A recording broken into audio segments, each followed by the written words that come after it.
আসসালামু আলাইকুম রহমতুল্লাহ। প্রিয় দর্শক, সকলেই কেমন আছেন? আল্লাহর অশেষ রহমত আর দয়ায় আপনারা সকলেই ভালো আছেন।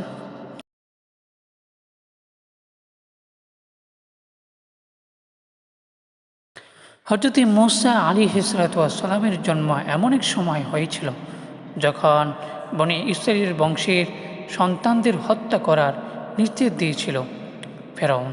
ফেরাউন স্বপ্নে দেখে বনি ইসরায়েল জাতিদের মধ্যেই থেকে একজন ছেলের জন্ম হবে, যিনি তার শাসন ধ্বংস করবেন এবং সেই প্রতিটি নবজাতকে পুরুষই শিশুকে হত্যা করার আদেশ দেয়। আল্লাহর আদেশে মূসা আলাইহিসসালামের মা তাকে একটি ঝুড়িতে রেখে নীল নদে ভাসিয়ে দেন। ফেরাউনের স্ত্রী আসিয়া আলাইহিসসালাম তাকে খুঁজে পেয়ে লালন পালন করেন এবং মূসা আলাইহিসসালামের ফেরাউনে প্রাসাদে বড় হন। যখন মূসা আলাইহিসসালাম প্রাপ্ত হলেন, তখন তিনি আল্লাহর পক্ষ থেকে নবী হিসাবে নির্বাচিত হন। আল্লাহ তাকে মাদায়ানের দিকে পাঠান এবং সেখানে তিনি সোয়াইব আলাইহিসসালামের সাথে দেখা করেন। সোয়াইব আলাইহিসসালামের কন্যাকে বিয়ে করার পর মূসা আলাইহিসসালাম মিশরে আসেন। আল্লাহ তাআলা তাকে সিনিয়ায় পাহাড়ে আরোহণ করেন এবং সেখানে তিনি আল্লাহর সাথে সরাসরি কথা বলেন। এখানে মূসা আলাইহিসসালাম আল্লাহর কাছ থেকে নবুয়তের দায়িত্ব লাভ করেন এবং তাকে ফেরাউনের সাথে পাঠানো হয়।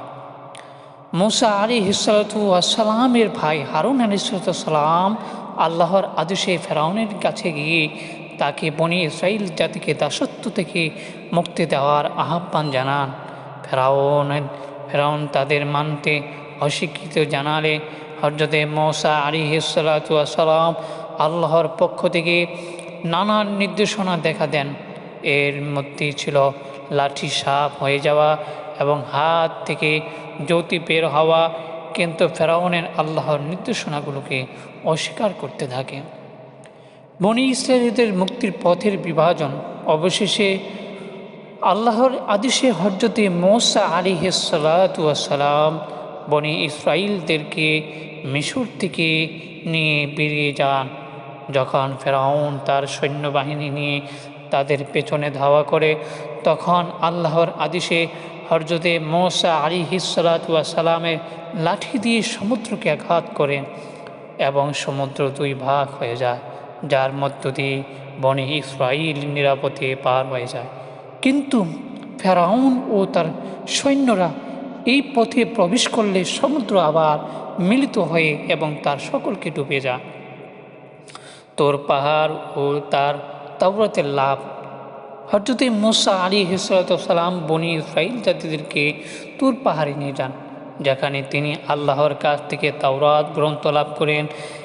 এই তাওরাত ছিল বনি ইসরাইল